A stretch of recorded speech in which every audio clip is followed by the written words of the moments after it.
بسم اللہ الرحمن الرحیم۔ شروع کرتی ہوں میں اللہ کے نام سے جو بڑا مہربان نہایت رحم والا ہے۔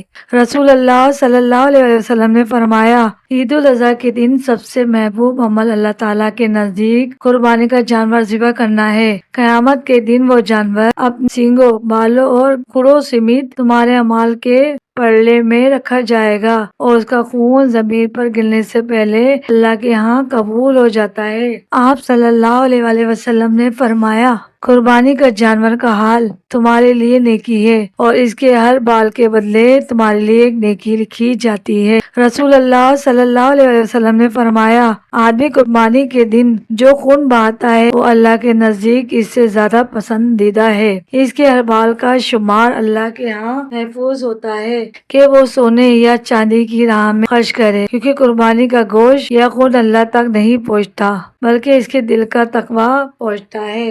نبی کریم صلی اللہ علیہ وسلم نے فرمایا، قربانی حضرت ابراہیم علیہ السلام کی سنت ہے اور یہ تمہارے باپ ابراہیم کی یاد ہے۔ اس کو خوش دلی ادا کرو کیونکہ اللہ تعالیٰ اس کو تمہارے بخشش کا ذریعہ بناتا ہے۔